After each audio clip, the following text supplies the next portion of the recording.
Good evening, everyone. Welcome back to the Washington Outsider Report on the Coalition Radio. With us today is Natalia Antonova.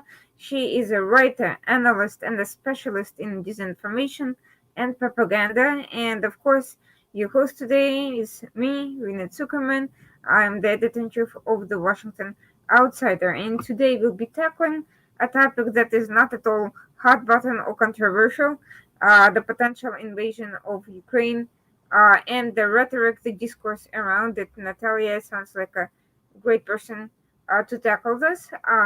But we'll start with a brief introduction to Natalia. If you could tell us a little bit about yourself, how did you get involved in writing on this topic, and um, what's behind your presence in the world of disinformation?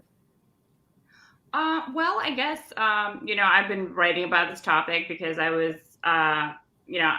raised in North Carolina, but I'm from Ukraine originally, so of course I have that background, and obviously I care about a lot. I did spend actually 7 years in Moscow as a journalist, and I've been back stateside for about 4 years now. And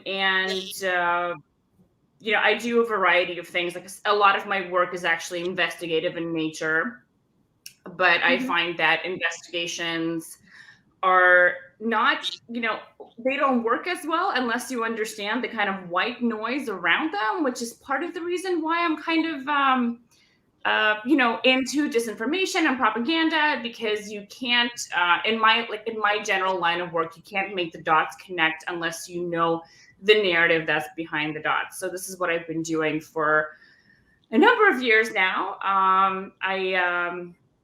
I have my own newsletter, but I also, I write for Foreign Policy quite a bit right now.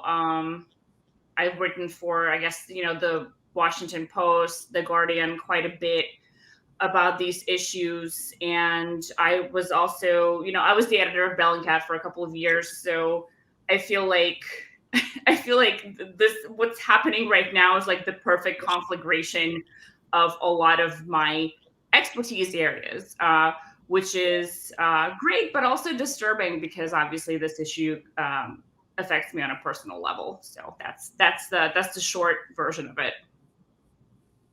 Absolutely, I couldn't agree more. And we'll actually get to your actually for our audience that may not be familiar. If you could tell a little bit about Bellingcat and what and its work, it would be a good introduction to the audience.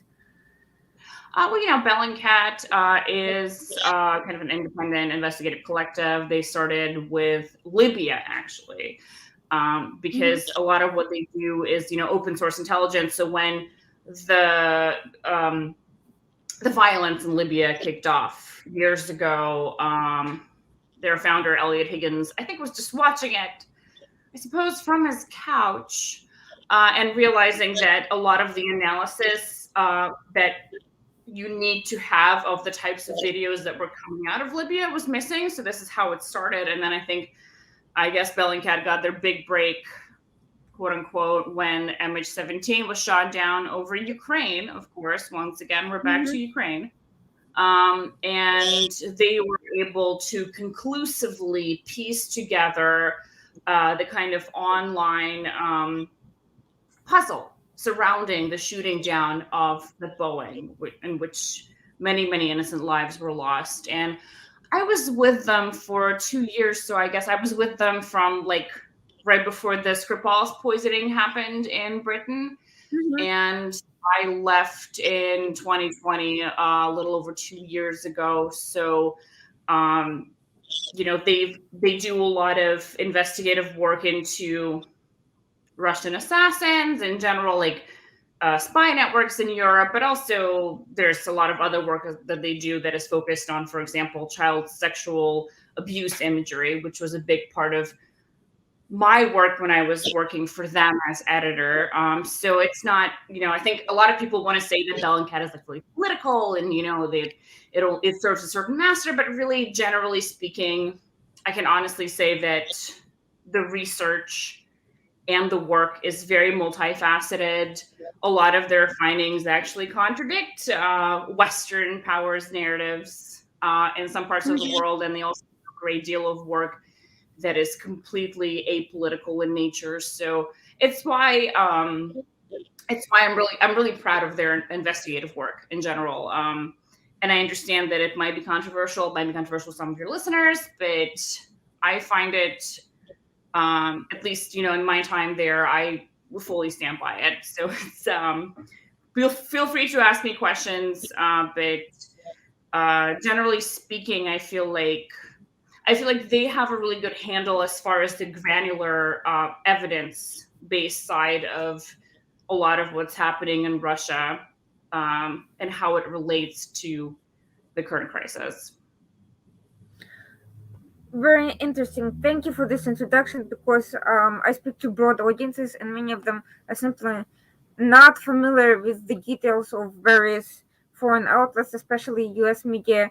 Very often, kind of, it it sometimes picks and chooses what to focus on. I'll just leave it like that. And even when highlighting a particular publication, they sometimes will choose some aspect of it and then don't really explain what it is, how it works, and why it's important, other than for a particular purpose at a particular moment in time. Um, and we're actually seeing a little bit some of that happening right now with the situation in Ukraine, which was ignored for a number of years. The conflict there has never fully gone away. I was in Kiev a few years ago. I was supposed to be back for a conference, but then COVID hit and everything closed down. But even when I was there, it was very obvious that the situation was ongoing, but it was not getting any coverage in the US because it was not as big, it was not active combat, it was not politically expedient, it was not at its hottest peak. But now we're seeing events escalating, rhetoric escalating, world leaders getting involved, and so we are back on the scene. Although, to be honest with you, I'm not entirely sure whether the coverage and that's why I wanted to talk with you, because a lot of the Western coverage is focusing on the entirely political level, what Biden says, what Biden does or doesn't do, and doesn't really get into the situation on the ground and the rhetoric coming out from Russia, from Ukraine, and from European leaders.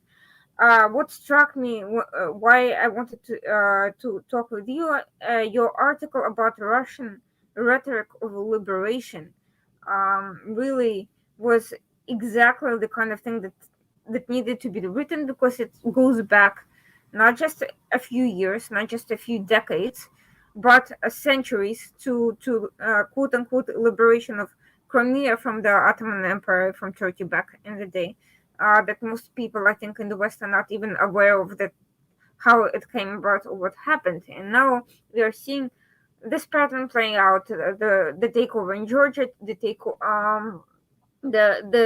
beginning of the separatism in Ukraine, other areas of the world. Why did you decide to focus on that particular issue, and what did you discover when writing about this use of liberation language? Well, it's not that I discovered anything really. I've been, it's kind of like a part of my life, I guess. Crimea has been a big part of my life over the years. Obviously, like, again, from Ukraine. So I was born in the Soviet Union. So, like, Crimea, for me, it was just like, it's one of those things that is always on your mind as a writer, I guess, about who's doing work about the region. And since it was annexed, it's become a bigger deal.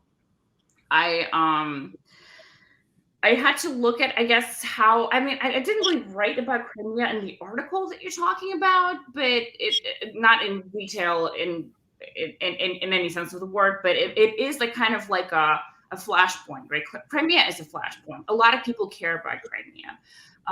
Crimean Tatars care about it, for very obvious reasons. Ukrainians do, so do Russians. I don't know. if you read even like modern Russian fiction, you'll encounter these narratives about Crimea and the legacy of Stalin there and the deportations of the Tatars, for example. There's a great book, I think it's by Ludmila Ulitskaya, the author. The book is called Medea and Her Children, Medea и ее дети, and it's about kind of like an ethnic Greek woman living in Crimea who has a big family and has a house there, but eventually, she makes a connection with the Crimean Tatars living there. And this book is set, I think it's set in like mostly the 1950s.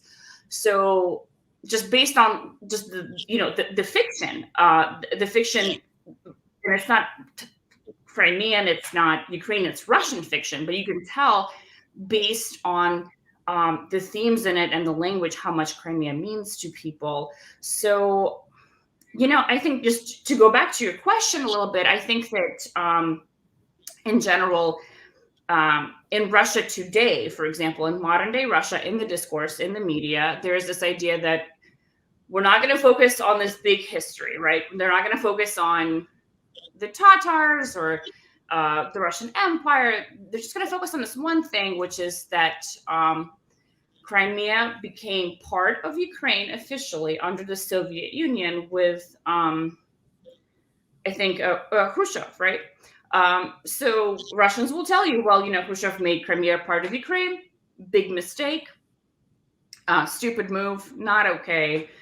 And we must now, we rewrited this historic wrong, and we must now keep Crimea. And this narrative of the historic wrong, quote unquote, also feeds into the general narrative about Ukraine, which is, I think, is kind of a contradictory narrative there, because in Imperial Russia and in the Soviet Union to some extent, and now, Ukraine is viewed as both a nation of buffoons that is not to be taken seriously, but also as this like dangerous hotspot on the map, and the people there need to be pacified, or else they're going to cause problems for Russians. So I think that in some ways, the history has always been there, and the rhetoric really, it's evolved, but the ultimate meaning of it has not changed, if that makes sense. And people are, unfortunately, reacting to that rhetoric in a way that now sees us on the brink of total war. And it's Putin and Russians, the Russian propaganda has been using this claim that there are some groups, ethnic Russian groups in Ukraine, that need to be liberated. They're not allowed to use their own language. They're oppressed. They're waiting for a savior. Why not just offer these people citizenships and a pathway to, move to Russia? Give them land. There's a lot of empty land, and so forth. Why do they need to be militarily liberated? Where is that justification for this approach to to resolving this mythological issue coming from? Well, it's many different things. Ukraine is obviously really attractive to Russia for various reasons. There are beliefs in Russia that are even religious in nature about how like the triumvirate of Belarus, Russia, and Ukraine is like the Holy Trinity, and they must not be separated. You can hear this from actual Orthodox priests. In terms of Ukraine itself, Kyiv, the place where I'm from, the city, people call it the mother of Russian cities, right? This is where kind of like this civilization that is now viewed as being in Moscow really started, right? So in terms of a propaganda narrative, at least, like it's kind of like, well, if you take back Kyiv, you take back hundreds of years of history, right? If not, well, actually thousands. Let's be honest here. And I think that there is that mythological aspect to it that makes it very attractive and makes the bloodshed, the potential bloodshed there, kind of almost seem like it's worth it, even though it's obviously not. But also there's political issues that play there. And I think the political issues kind of override the whole mythological narrative. I just think that narrative makes it easier to feed this propaganda about a just war in Ukraine to the Russian people.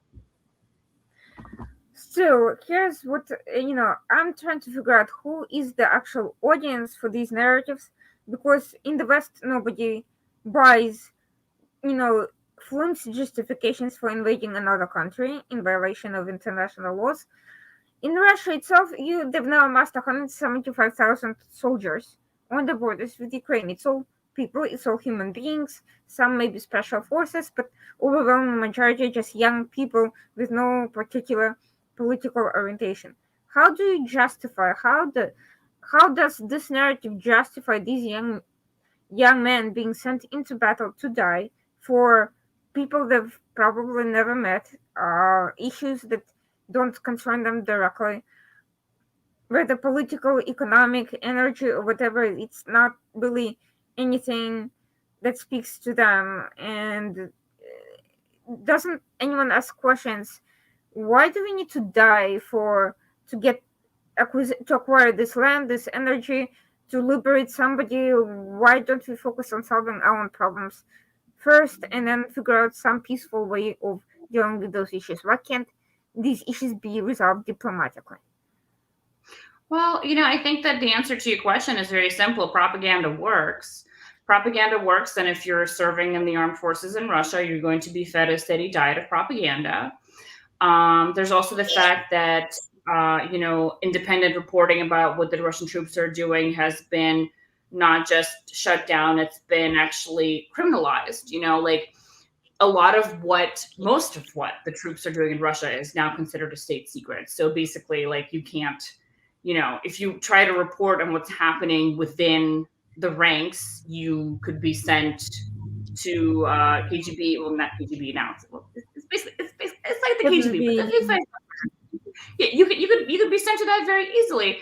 And I think that what we're seeing is that we've had this conflict going on for 7 years, and we've had these people, especially a lot of the young people in the Russian military, they've been growing up with this narrative now that Ukrainians are bad and they're Nazis, and they're crucifying small children, as we've heard, which is there's no consequences for making up anything about Ukraine. If you're a Russian journalist and you want to make up a story about a child being crucified by Ukrainian soldiers, nothing's going to happen to you. You're not going to lose your job.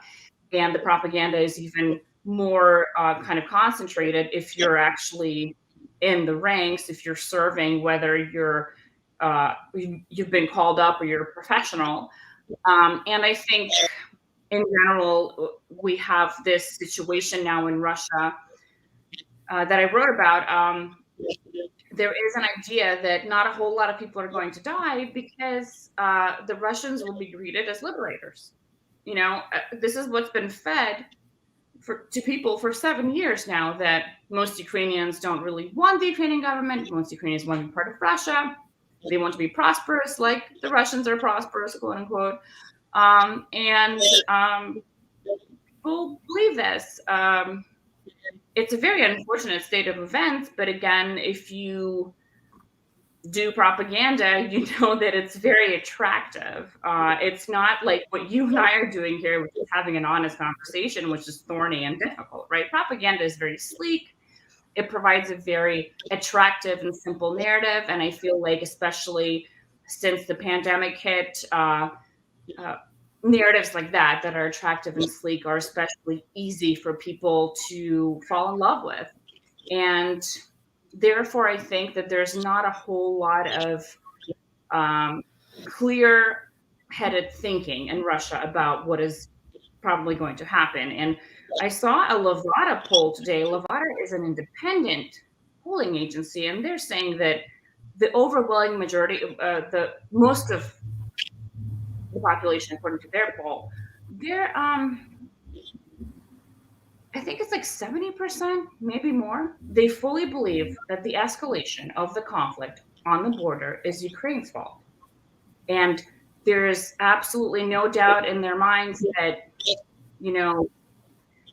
the Russian government didn't do anything wrong. And I think the majority now, I forget the numbers, but it might be as high as 56%, think that there's going to be a war, and they have no problem with it. And that's how propaganda really works. So the two basic facts. There's no need to go back in history and look at the history of previous bloody wars and how they generally ended, because anyone will tell you that any war is glorious, easy, and ends quickly.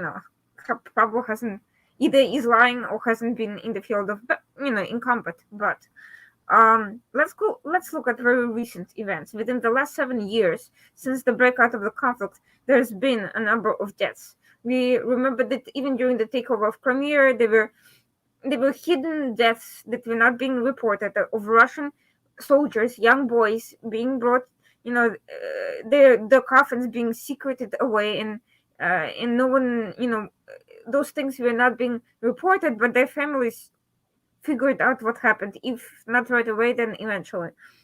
The other issue is that the current president of Ukraine was elected with an overwhelming level of support, and his messaging has been consistently anti-Russian invasion of any type.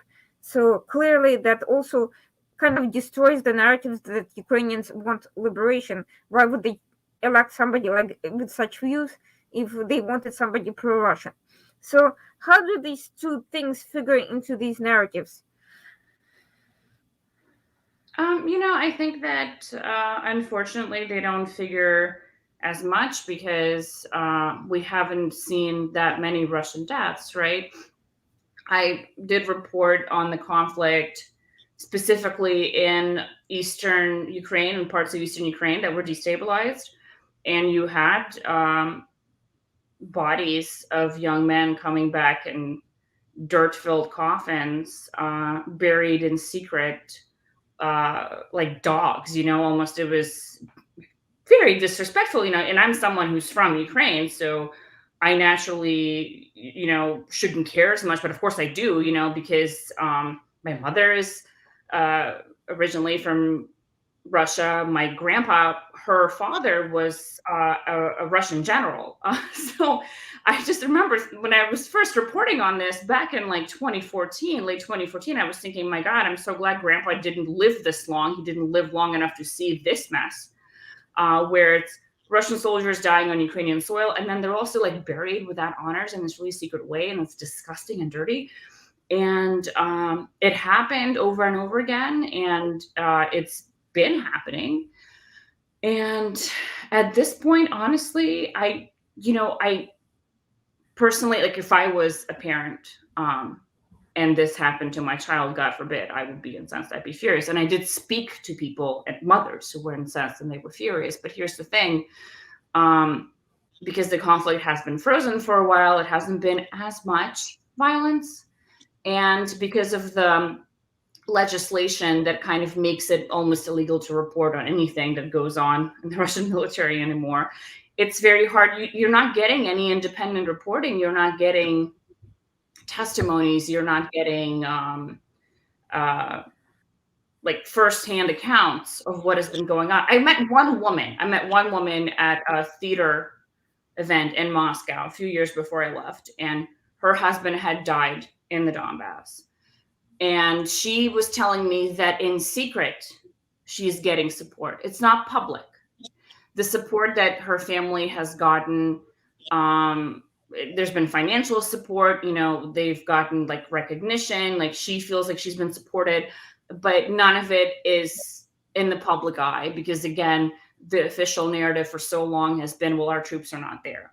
I feel like now the narrative has shifted to there's genocide in the Donbass. The Ukrainians are committing genocide. We must invade. And honestly, all of those statements are falling kind of like on a fertile soil because Russians have been primed to hate Ukrainians for years and years. So honestly, as far as I'm concerned, I see it as a very possible conflict that, many people are going to die in. And there's just not there's not a whole lot of mechanisms in Russia that can stop it. To some extent, I would say, unfortunately, Western media has played a role, not so much, for the Russians themselves, but in terms of kind of obfuscating what's really going on by playing up a lot of Russian propaganda showing its pride in its military and glorifying this machismo kind of culture, but at the same time not showing how these very young men who are being sent into combat for reasons that they are not don't even necessarily fully understand that they're being buried secretly as if it's something shameful hidden. Basically, that Russia, the country that glorifies the military, is lying about all of it, and this is not has not been played up in the West. The one thing that could have made a huge embarrassment for the Kremlin, this is the one thing that the media here does not touch, probably because it's not really versed in rhetoric. I'm actually quite surprised at the lack of Russian specialists that have not emerged in the last few years. They all seem to have disappeared. There's a lot of people who write about the political consequences for the US from a geopolitical strategic perspective. That's not, very difficult to figure out, but there's not no actual specialists discussing in depth the two countries from cultural, historical, and other perspectives. Well, yeah, I mean, I think it's true. And I also think that in the United States, we have a really big military civilian divide, right? So, Hmm. we've had people at war for 20 years. We just finished, quote unquote, again, the war in Afghanistan. I'm using these quotes again a lot tonight. But, again, we have been at war for 20 years. Most Americans haven't felt affected, right, by that war. And I think that this is why we are perhaps so ineffective when it comes to covering Russia, because Russia is a very militarized society. And like, if we understood that, if we in our position kind of understood why it is the way it is, we could, as you say, call out this total BS. And we could say, hey, like, if you're burying your soldiers in secret, like it's something shameful, like you should be ashamed. Like, this entire government should be ashamed. Putin should, you know, not ever show his face in public for the rest of his life, right? But we don't, because we have our own issues. One of them is the MILSIF divide. I also think we're just, preoccupied with our problems. Obviously, we've always been a very, like, we're behind an ocean, we're doing our thing, and we have a really big political crisis. So, for example, I feel like a lot of commentators who would normally be very much like, hey, like, we should do something about Russia, like we should try to, like, have some political solution here, they're not as eager in the United States, because they're like, if they're anti-Biden, right? They don't like, if Biden's hawkish on Russia, then they have to be the opposite. And then if he's not hawkish enough, then they have to be the opposite side. So we have so much of our own internal politics feeding into this narrative. Hmm. We've had so many administrations come and go for years. Meanwhile, Putin has stayed on, for decades now. He's been in charge of Russia, right? So we've had multiple presidents, and then Putin is just like one guy. So even as we're going through a lot of changes as a country, and a lot of debate, and a lot of conflict, and a lot of, I would say disagreement, a polite way of putting it. Meanwhile, in Russia, you just have one guy, right? One guy, and he's running the show, and we're just not. I think that when we apply an American lens and an American standard to Russia, we fail. I've had a lot of people say, well, if he pursues this war, if they do this, ordinary Russians will suffer. And it's like, yeah, he doesn't care. He doesn't care that Russians will suffer. Why do you think Putin is not? He's completely inert from any kind of responsibility. It's not like here when Americans die and you're the president, and you have to answer for that. Putin is not going to answer. He does not care. And furthermore, the mechanisms of accountability that we have here, as imperfect as they may be, they still exist. In Russia, they do not exist. So as long as we apply our worldview to what is happening there, we will fail to understand, and we will fail to contain Putin. I think that's the gist of it. One thing that you mentioned that struck me uh, as a very poignant um, issue that is worth considering further is that Russians have been primed to hate Ukrainians for a number of years. And this is a typical, causing ethnic frictions and political frictions and all sorts of issues between different communities. This is an old Soviet tactic that's been a part of history in various parts of the Soviet Union. We've seen this in Ossetia and Abkhazia and Georgia. We've seen what happened with Azerbaijan and Armenia that has its roots in the Soviet Union. But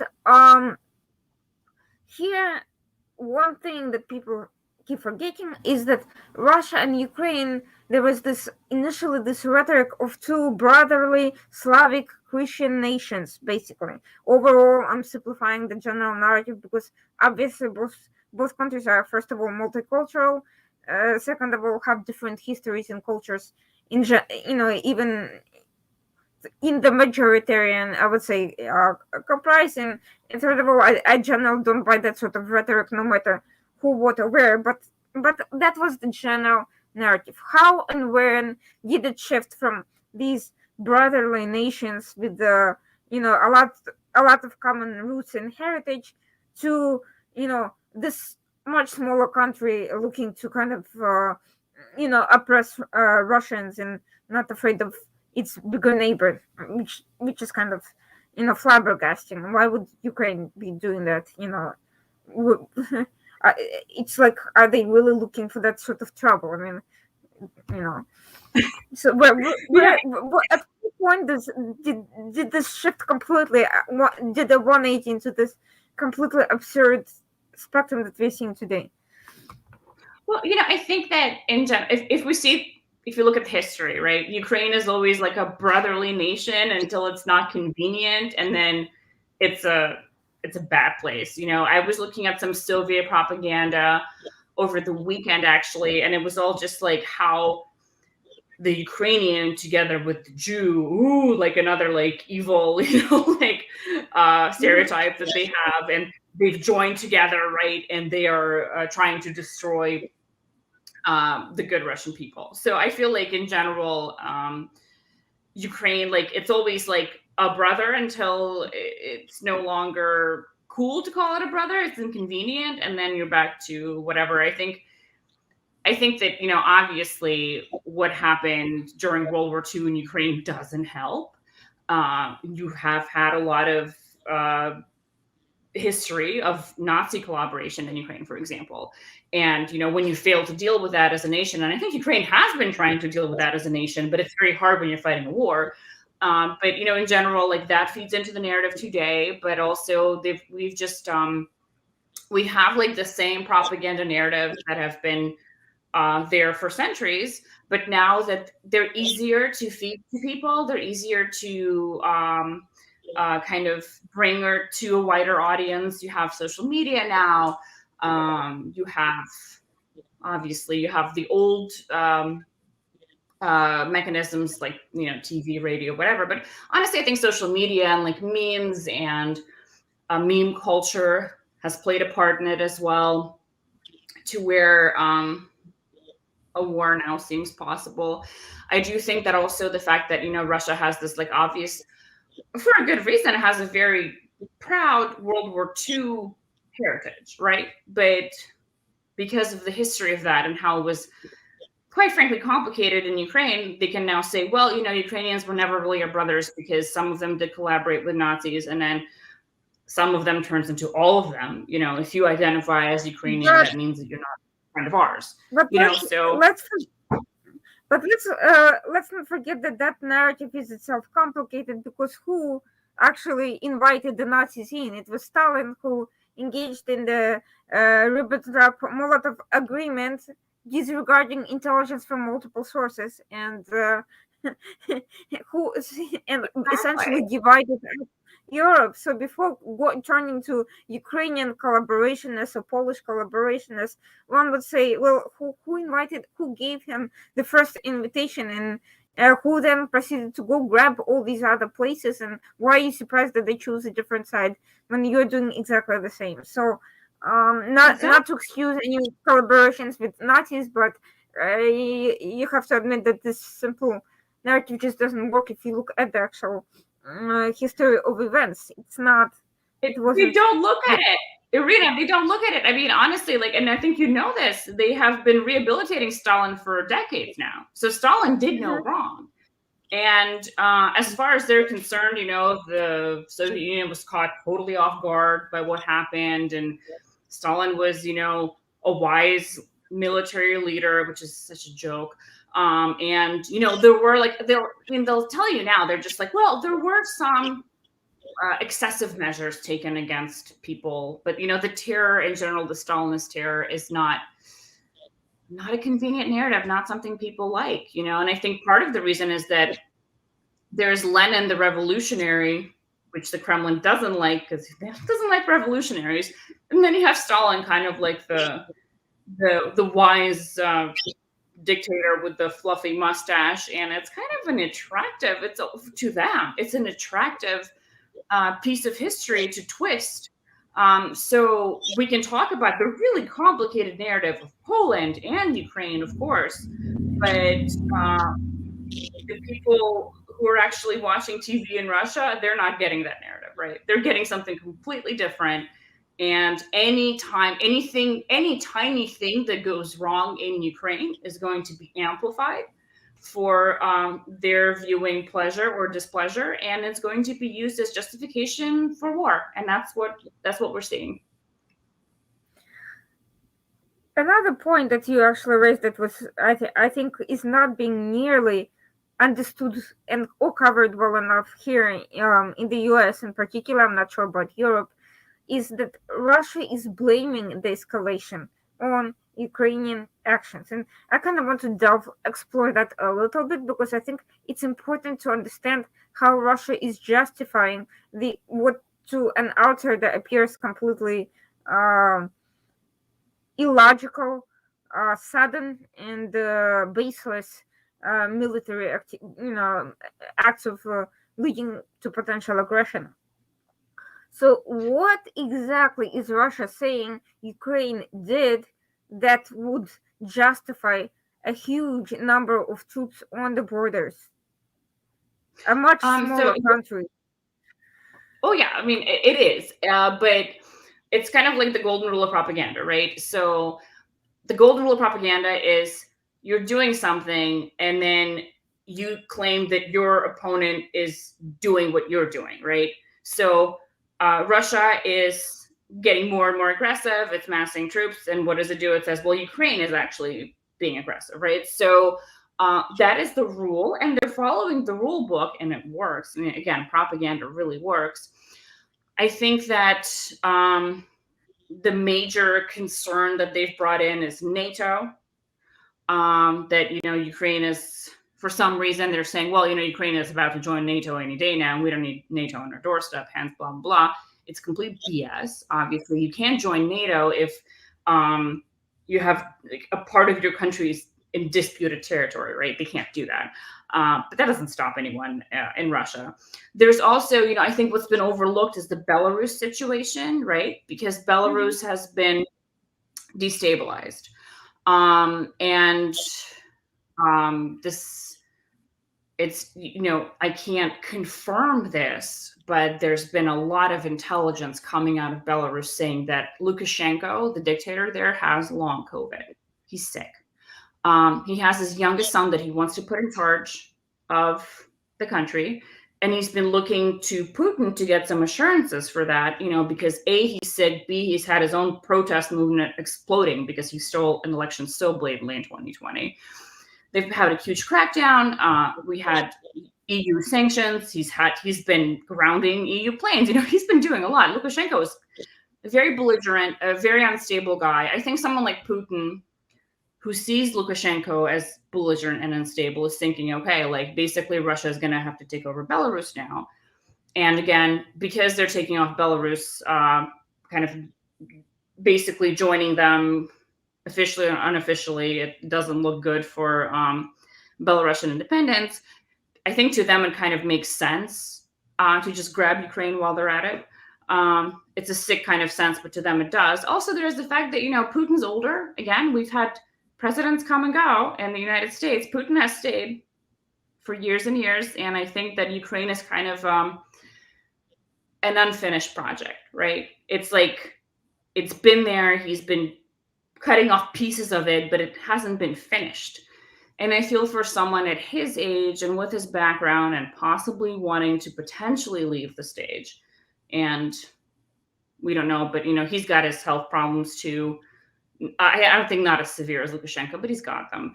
I think that it's just you know he's a guy in charge of an entire nation. He's got nukes. He's got zero accountability. That's a progressive disease. I always like to just make this point to people: when you're not held accountable for years and years and years, you become more extreme.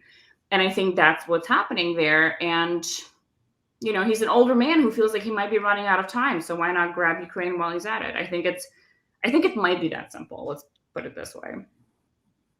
So that kind of creates a very complicated situation because, first of all, Russia has a potential to be a wealthy country, certainly has the resources for it, has the human capital, but it also has an aging demographic, complicated demographic situation. You have high rates of alcoholism, COVID, AIDS, various diseases, a population that's been basically abandoned, no infrastructure in huge parts of the country, literally zero. You have a huge concentration of wealth within a very small group of people. How are they going to manage getting even more people who need to be fed and managed under their control? And what's going to happen to the current political class in Ukraine in the event of a takeover if that succeeds? It's a good two-part question. I think the first part is they don't know. I think Putin's a tactician, not a strategist, so they don't know. They're just gonna, think it's na avось, как говорится. That's the Russian way of being like, well, let's see what happens. They're gonna see what happens. I think that the political class in Ukraine is going to be killed or will have to flee should this happen. I think that the plan right now, based on what I've seen, a lot of people have seen, is that the plan is to go as far as Kiev, but maybe leave Western Ukraine for Europe to deal with as their problem, which is very sick, but it seems like that's what they're considering, at least. And I think that, in general, yes, it's an aging population, and you're absolutely right that it has so many problems. And there's so many just very decent, good people in Russia. Again, I spent 7 years there, and so many good, normal people who would just need their government to function, and then they could have a normal life. But it's not what's happening. And unfortunately, you have such a tremendous amount of social inequality, right? That the elite, the people who are running the show, the ultra rich, and the people who are officials and who hide their wealth kind of, but not really. All of these people are so divorced from reality. They've been living in a bubble for years. If you run across any of them, as I had a few times, obviously as a journalist in Moscow, you run into some very wealthy people with opinions, and they'll tell you that as far as they're concerned, they don't even see their citizens as human beings. They see themselves as demigods. It's kind of like it's a really interesting delusion. It's almost like a disease. It's almost like a mental illness. But I think it's true. To the mega rich in Russia, there's no problem. They're going to be insulated from this either way. And as far as ordinary people suffering or not having enough in the budget, or having their bus vouchers revoked because you just took Ukraine and you need extra money to do whatever over there, they don't care. And it's like their citizens are not human beings to them. And it's really chilling and it's scary. And when I tell people about this, most people don't believe me, but I really think that it's true. And you feel it, when you start having a conversation with some of these people about these issues. And I remember having these conversations in 2014, and I was still over there, and it was just they're just oh, I mean, what do you mean, their needs? As far as I'm concerned, our citizens should be proud of the fact that, the country is getting bigger. They should be proud that we're going to potentially gain more territory. And if they have, if they have nothing to eat, well, they really should have thought about it before they were born poor.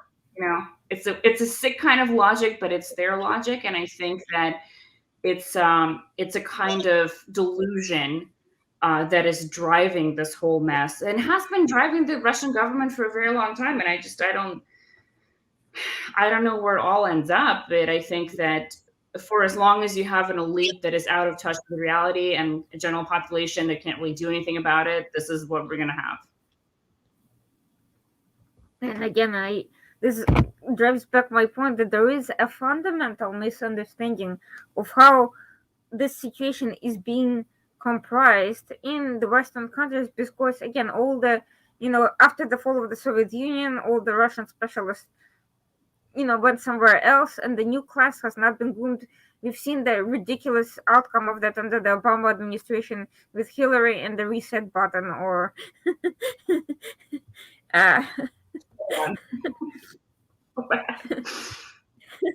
and but right now it's not much better, because I don't really see somebody coming out and explaining to Biden, to Congress, to the analysts, this is how these people think. Okay, we know that Putin has done X, Y, and Z. That's understandable. We kind of, it's public knowledge. But these are the people around him. This is how they think. This is what they want to get out of the situation. This is how they view you. This is how they view the United States. This is how they view Europe. This is how they view other human beings. There's this completely unfounded perception that the Russian government is kind of like the US, just with the different goals. That is could not be further from the truth. And this projecting of these internal domestic realities on trying to understand the political situation is how we end up exactly where we are right now. Which brings me to the point that in the event Russia decides to invade Ukraine, Biden has stated he is not going to send any troops. Turkey has stated they're not, Turkey is not sending any troops. NATO has sent some military advisors to work with some special forces groups in Ukraine, but it's unclear. They don't have a clear position on what to do when a non-NATO ally is being invaded by another country.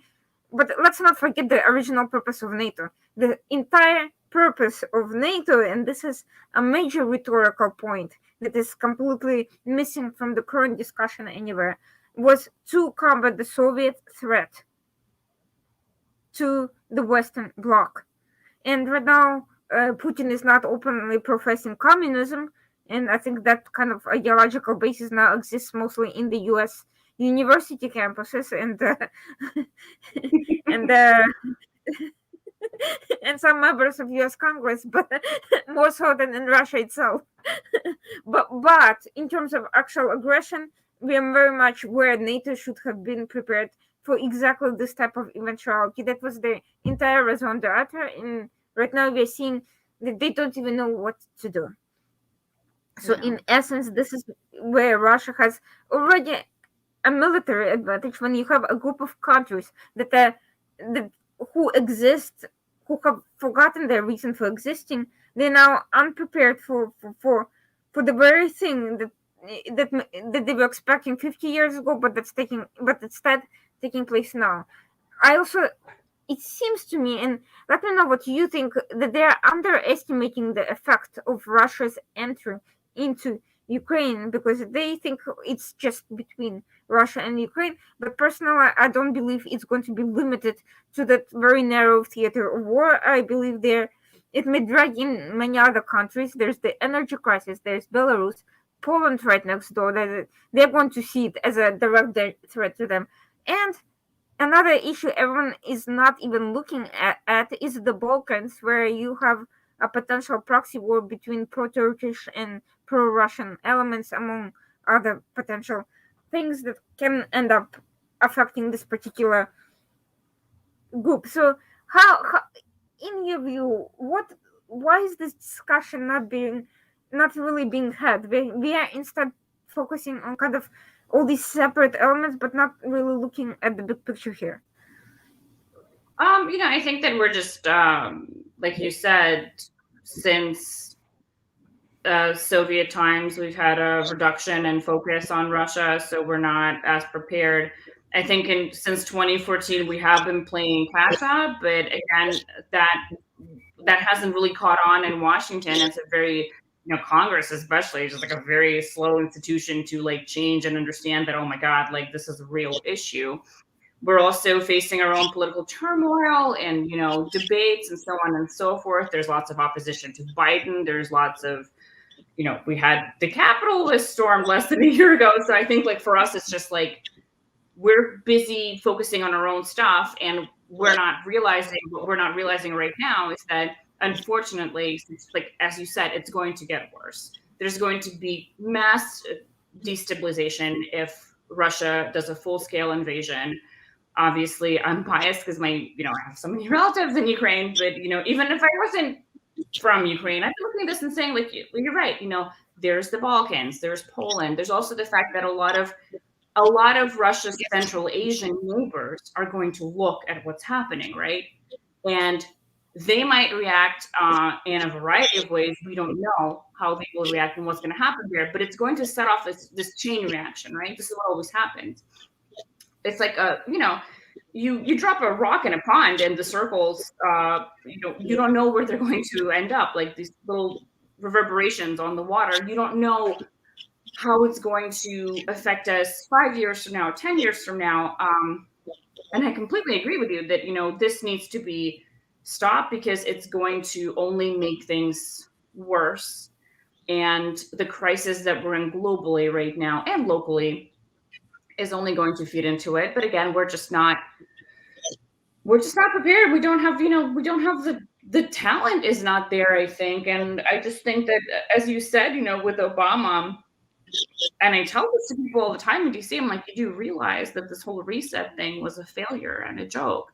And a lot of people don't want to believe that, because like they loved Obama. They didn't want to think about how the foreign policy angle of his administration perhaps did not pan out as well as it should have, to put it mildly. And, because Trump came after Obama, it's almost like, people just want to harken back to the golden years under Obama, and they don't want to hear about the policy failures that helped create this current crisis. And I just think that, with the war in Afghanistan, with everything that's happened there and the disastrous pullout, I think we already have a blueprint for how this administration acts. Is that you have people dying, innocent people, and Biden's like, sorry, not my problem. And it's, it's a take. I frankly disagree with it, and not just as a writer, but as an American.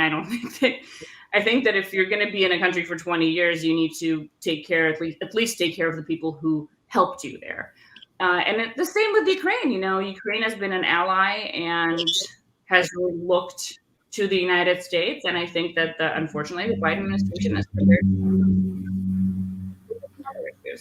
But I think you're right. It's I think if people really sat down and thought about how this is going to reverberate and what's going to happen, they might want to act now. But as we've often seen, we just don't. And it's a multi-level problem. But I really do. I fear that by the time we have a plan B or any kind of plan, it might be too late.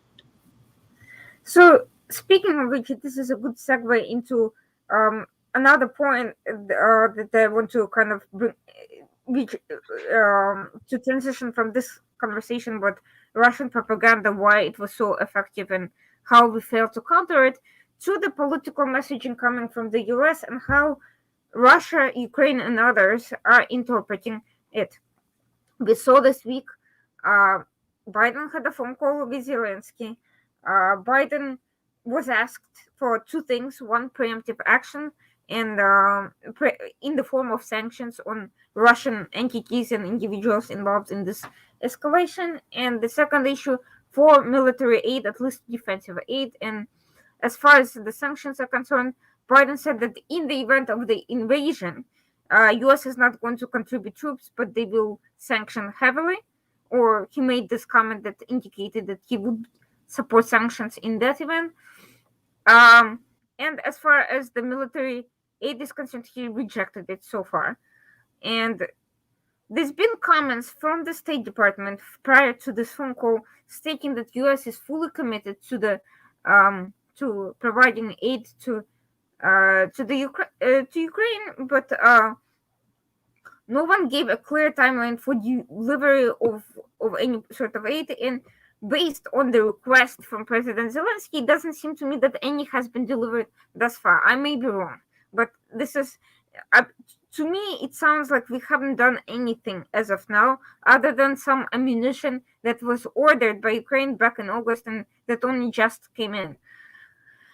So this sort of messaging, when Biden not only refuses aid, but in fact actually pressures Ukraine into potential discussion of ceding the disputed territories, that shouldn't be a matter of dispute, but ceding those to an aggressor state in exchange for nothing and not even any concrete reassurances, since he's already rejected troops no matter what. So, I mean, to me, it seems that Russia can only interpret this one way. But what do you think of this? How do you think Ukraine and other nearby countries are perceiving what they're witnessing right now? I mean, it's not great. Obviously, I think that Ukrainians are poised to fight no matter what. And I think that, unfortunately, the calculus is now that, okay, they'll invade, there's going to be carnage, and then Biden might do something.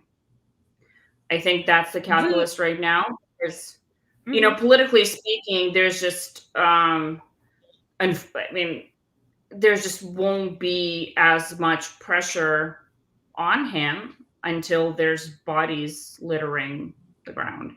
And that's a horrifying thought, but I think that is what Ukrainians are now thinking. And I think Ukrainians are itching for this fight at this point, and they know that they're going to lose, but they're tired. It's been 7 years. If you talk to anybody serving in the armed forces, this has been going on for a long time, and they want to, at this point, it's kind of like, well, you're going to kill me. Okay, well, are you going to drag it out, or are you just going to do it?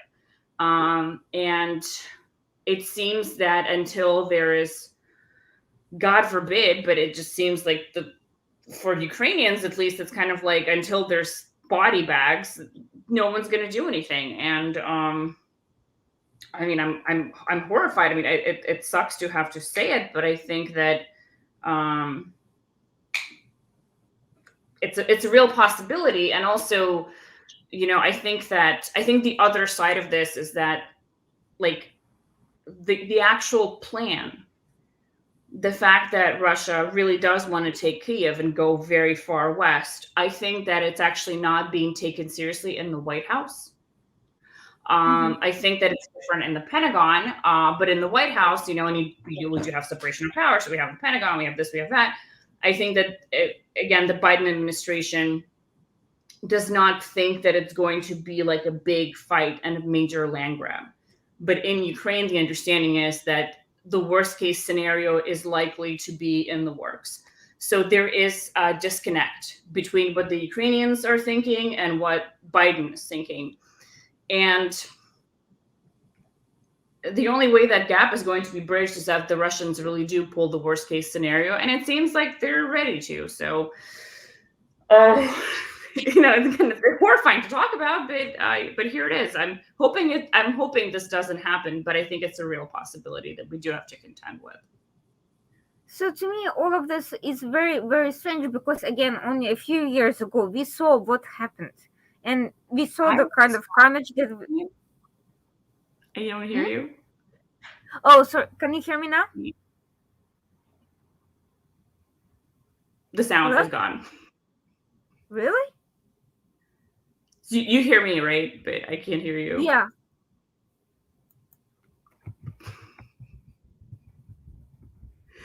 We've done really well. Oh, okay. Yeah. Should we wrap up? Like, I'm trying. I'm trying. One second. I'll try. Uh,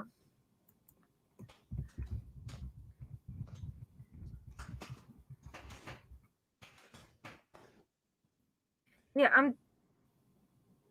Uh, it's strange I because can't hear her, so I can't talk.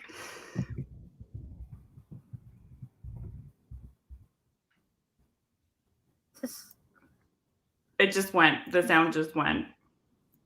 and you still can hear me, right? Okay. I'm going to type. And I definitely I'll I've type. just checked. I definitely my sound is still on, but Yeah. No, it's not I believe you. like I checked it, but it's not. I can't hear Irina at all. Thank you.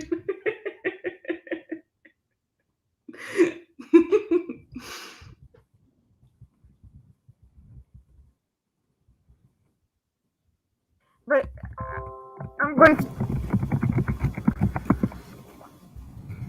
Okay. You can. So Irina is typing.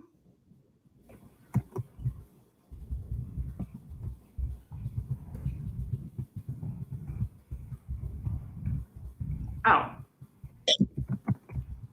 See, That's so strange. okay, so Irina's saying that in 2014, Obama saw what happened when Russians came in. There were horrific human rights abuses. Okay. In Crimea, I think she means.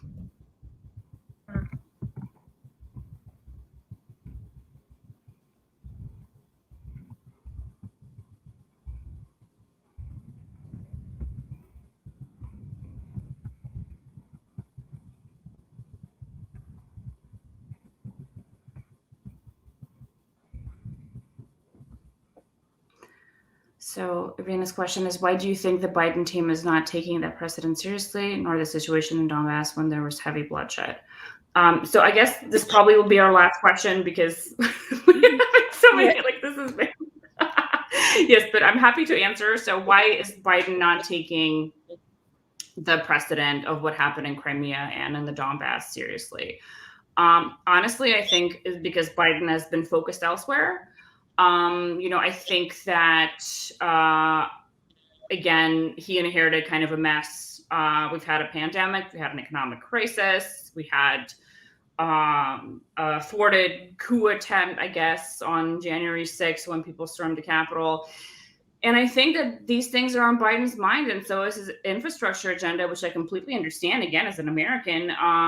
But eventually, unfortunately, you also have to look beyond your borders. That's what's happening elsewhere, and I'm not saying, I'm not one of those people who thinks, oh, we should have boots on the ground. Ukrainians are not asking for boots on the ground, right? They're not asking for U.S. soldiers to join them in the fight. What they're asking for is weapons and training. And I just think that there's also a multitude of other solutions to what's going on. And in terms of sanctions, there shouldn't just be targeted sanctions against individuals. Also, you can cut off SWIFT, which is, going to send shockwaves through the Russian economy and really impact the lives of ordinary Russian citizens. So there's lots of tools that Biden has at his disposal. Whether or not he's going to use them remains to be seen. I just think that our whole situation in the United States does not lend itself to looking outward right now, which is understandable. But I think we have to look outward because there's, as you and I have been talking about this entire time, if this isn't stopped, it's only going to get worse, and the effects of it are going to be catastrophic for many nations, not just for Ukraine. Thank you very much. I know you can't hear me, but the host can. Yep, still can't hear her. So, if you're listening to us, thank you. Thank you, Irina. Thank you for having me, and so sorry. I don't know what happened. I don't think it's. This was a great Thank you. I think it was a great conversation. conversation too, and I don't know what happened with the sound, but thank you for having me, and thanks to anyone who listened in. And thank you to everyone who joined. This was Natalia I literally Antonova. have Please with you. no devices that are connected. I checked because I turned off my Bluetooth and yeah, they're not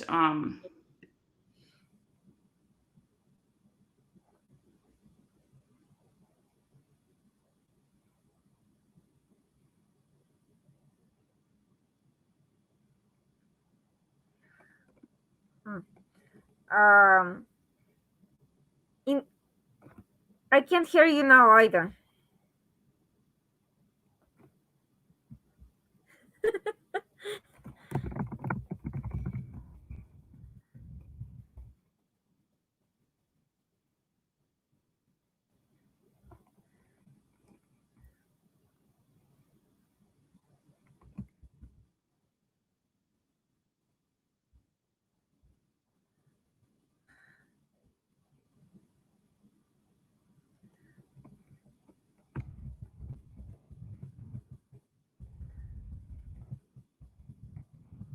The good news is we've managed to say enough to make many people very uncomfortable.